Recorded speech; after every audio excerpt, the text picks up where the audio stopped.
Obviously, last football season, during their national championship run, Michigan was in the middle of quite a large controversy. It involved a man named Connor Stalions, who was a rogue agent who was stealing signs, sneaking into other people's sidelines. It became this like fairy tale fiction story that was happening concurrently alongside one of the most dominant runs a college football team has ever had. You were obviously right in the middle of it. You were the straw that was stirring the entire drink, breaking the news, saying this, saying that. Harbaugh suspended. Did Pete Thamel do the suspension? No.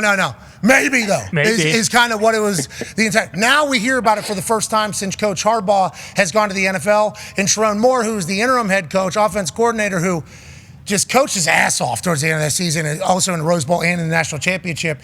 He's involved. What are we hearing? What do we need to know from this leak? And what's going to happen with Michigan, Pete? And do you feel vindicated? That's a whole other situation. So what happened was my colleague Dan Murphy and I obtained the notice of allegations draft to Michigan's NCAA case pertaining to Connor Stalions, as our friend Ty would like to say. No, Ty Pete. Ty Pete. That's right. Ty Pete. Sorry about that, Ty Pete. Ty, I bet you're kind of giddy today, aren't you? A little bit, right? A little bit excited. This is back in the news cycle. Yeah, Pete. Yeah, good. Yeah. So. Yeah, we're pumped, Pete. Whenever we quickly put some things together and we learned that you could be back on the show, couldn't make the call fast enough. Yeah, bingo. Couldn't make the call fast enough to you, pal. We're very appreciative. But with all this, what did we learn and what are we looking at here? The notice of allegations draft, seven Michigan coaches, 6 former ones, and then current coach Sherrone Moore have been implicated in this by the NCAA and are going to face punishment from the Committee on Infractions unless they negotiate resolution. Sherrone Moore is obviously the headline of this, Pat. He's the current coach at Michigan. In the notice draft, they say he's a repeat violator because of violations in the COVID era recruiting sanctions that Michigan got, and he was obviously suspended for the opener last year against East Carolina. So he faces the draft says potential suspension and perhaps a show cause order. Now it is just a level 2 allegation. So I wouldn't expect any huge fireworks on that, but I think one of the more relevant, significant punishments that could come from this is some type of potential punishment for Sherrone Moore. So if Sherrone Moore ends up getting punished, suspended, that's Michigan football now. Head coach just gets suspended. You'll be able to move forward. They literally were able to win a national championship while that was taking place last year. One of the most mentally tough runs I think I've ever seen in sports and should potentially be talked about by what's going on in the locker room. But they do all the plays. All right. I mean, there are certainly things you can argue for the entirety. Is there any chance from what you know right now that Michigan's going to be suspended from postseason play or not being able to win the Big Ten or anything like that? Or are we just talking about, I don't want to say semantics or mumbo jumbo, but kind of mumbo jumbo with this entire thing? Sure. So obviously talk to people who sort of trade in this NCAA infraction space in the last 24 hours, Pat. The one thing I'm certain of is that any accomplishments that they won will not be taken away. Those typically involve players who are not eligible. And obviously there's really no players involved in this. In this champions forever. Congratulations, Michigan Wolverines. Yeah. So that is as close to certain as you can possibly be when dealing with the NCAA. And then a postseason ban, and again, I don't know if this is the right place to launch into like the nuance of NCAA legalese, but it's extremely difficult to get a postseason ban.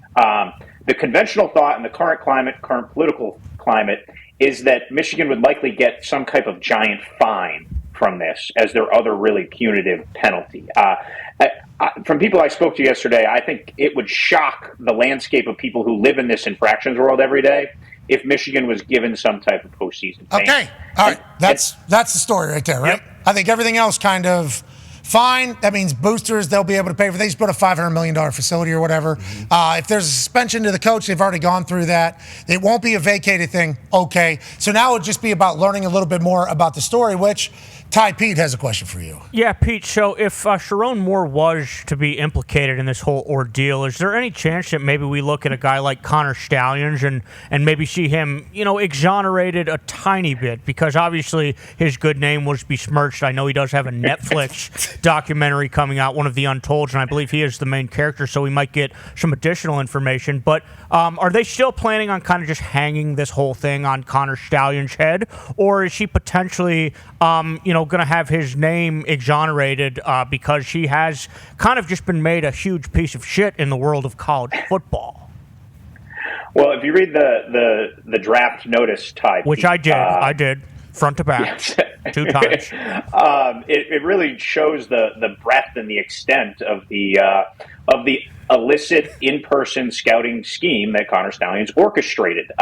There were 58 instances of illegal off-campus scouting that the NCAA alleges. That includes 53 games and 13 different opponents. I found some of those details to be really interesting. We knew he did this a lot, but over a 3-year span, and it grew. It grew from 21 to 22. I thought it was really interesting, Pat, in 2022, they said that Michigan illegally off-campus scouted one program 7 different times.